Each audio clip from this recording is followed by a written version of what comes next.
What's going on, guys? Welcome back to the channel. So it is mighty warm out here today, and so I'm gonna make this a quick little video. I have some problems with my brake lights on my Volvo semi here. I stopped at a red light the other day coming home, and a guy pulled up beside me, rolled his window down, told me I didn't have any brake lights. Well, I thought that was odd because whenever I back up, when I get home and I back up to my shop here, whatever, or at nighttime, you know, I can see the brake lights whenever I stop or whatever. I always you know, take note to look at that whenever I'm mashing the brake pedal, whatever, make sure my brake lights are working. And so usually whenever I get in and I'm backing up or whatever, I can see you know, before I cut the truck off, mash the brake pedal, make sure my brake lights are working in my mirror. And so I said, okay, well, I appreciate it. And then so I got to looking at it, and I'm doing this by myself, so I had to wait till dark in order to check it. So anyway, what I've discovered is there's a pressure sensor under the dash here, and I'm going to show you guys how to get this out here in a minute where it's at. It's kind of a pain in the butt to get to and see. But this pressure sensor says 2 to 6 psi on it. So somewhere around 5 psi or so, you should activate your brake lights. So what I found out was happening is it was taking over 20 psi to actuate my brake lights. And so I backed up to my shop here when I got home, and I just incrementally mashed on the brake pedal, and I seen that my brake lights wasn't coming on till I had over 20 pounds of apply pressure on my gauge on the dash, and I was mashing pretty firmly on my brake pedal. And so I was like, well, that's not right, something's not right with that. So I did a little Google search and found out on the internet there where this pressure sensor is at up under here. And I didn't have another one. I don't have a new sensor or whatever, but I do have my old truck, so I went and took the sensor out of it just now. And so that is the sensor that I've got hooked up here. This is the one I just removed.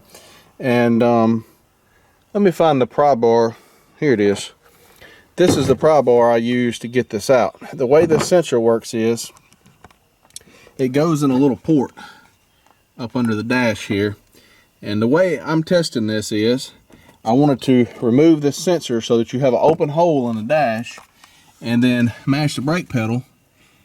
You should hear air come out. Hear the air? I'm barely touching the brake pedal. You can hear the air come out.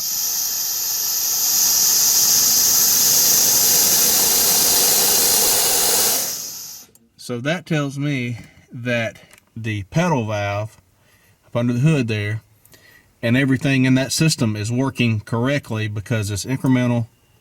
As I barely press, I can hear air barely come out. The more I press, the more air comes out. So that's working the way it should.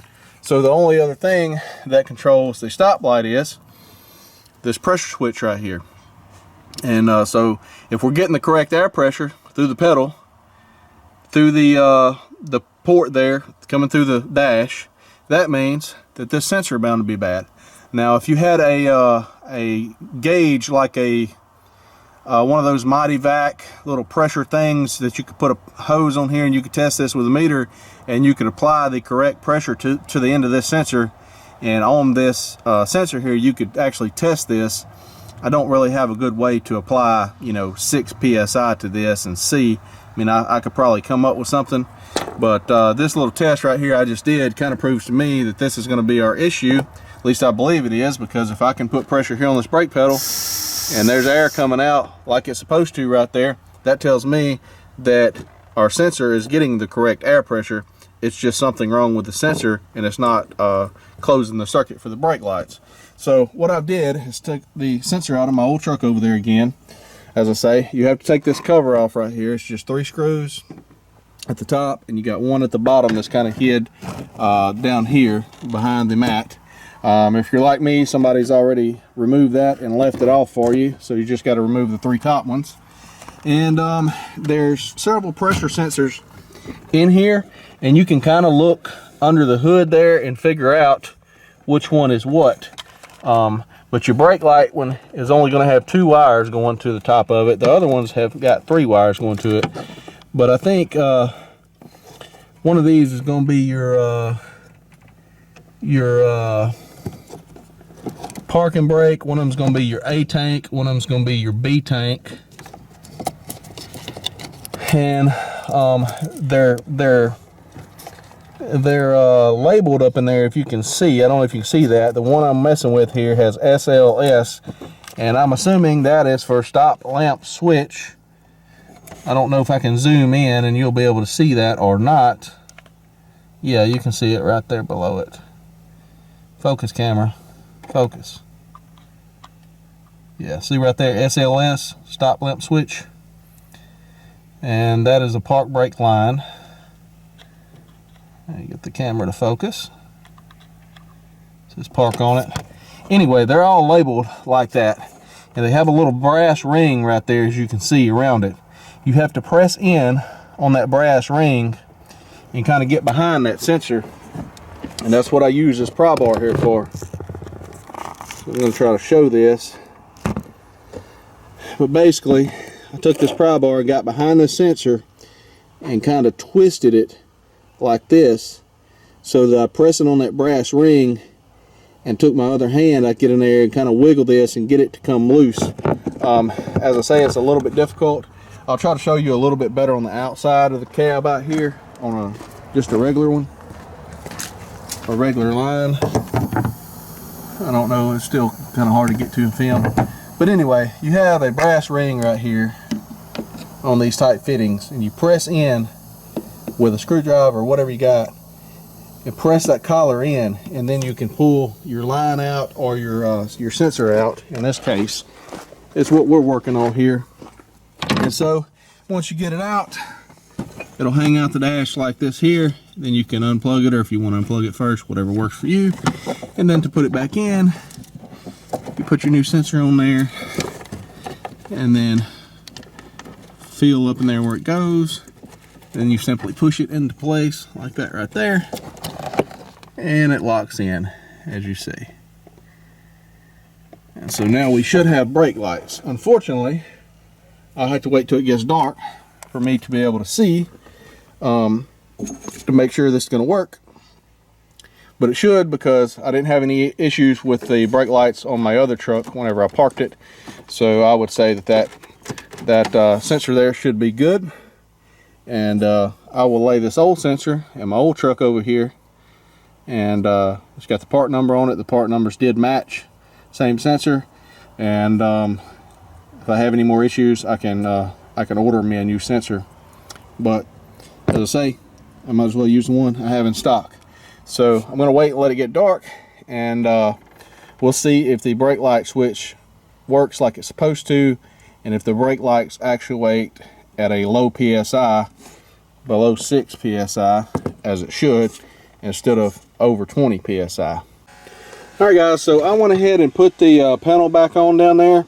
I can already tell that fixed the problem, and I don't think you're going to be able to hear this on camera, but there's a relay in the dash right up here that I can hear actuate whenever I mash the brake pedal here, because I was listening to it last night whenever I came in, and I could hear that relay click about 22 pounds, somewhere in there, whenever I would mash the pedal, and I could see the brake lights come on, and then I would ease off the pedal just a little bit.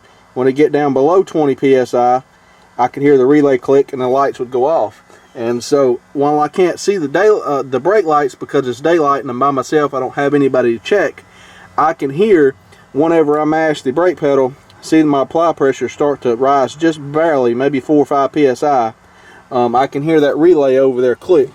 And as I say, I don't think you're going to be able to hear this, but I'm going to hold you guys up over here and be quiet and mash the brake pedal and see if you guys can hear it.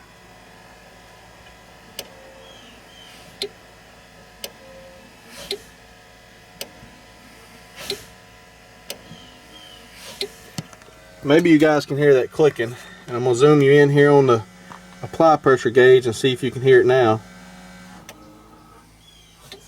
It's clicking right there.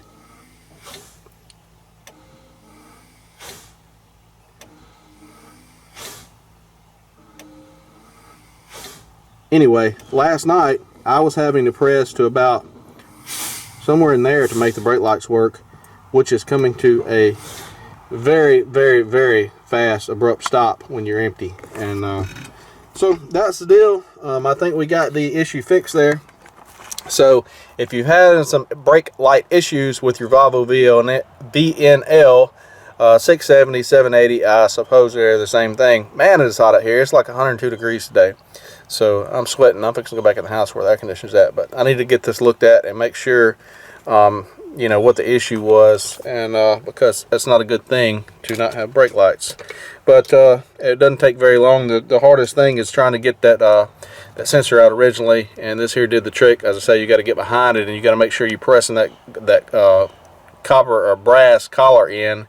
And kind of use a twisting action and wiggle and get that sensor and get it out of there. That's the hardest part. Other than that, it's like a, you know, maybe a 20-minute job or something.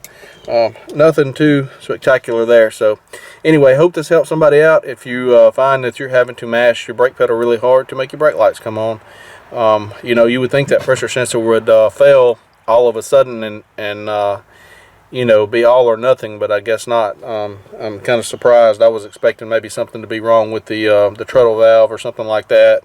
That something was causing not enough air pressure to get to the switch or something crazy. But that was a pretty simple fix there, and I'm glad I had one on hand. Good thing about having an old parts trick over there. Yeah, that sensor's not very expensive, probably 50 or 60 bucks or something. They can get one off the internet even cheaper. I'm not exactly sure, hadn't priced it, but something to be said for having one on hand. And as it's Saturday and I don't have to go try to locate one Monday when everything's open and drive around and all that stuff, you know, take this old one out, and then if I want to buy a new one now, you know, my brake lights are working, I can order a replacement or whatever I need to do. So anyway, hope this helps somebody out. Thanks for watching. We'll see you guys in the next video.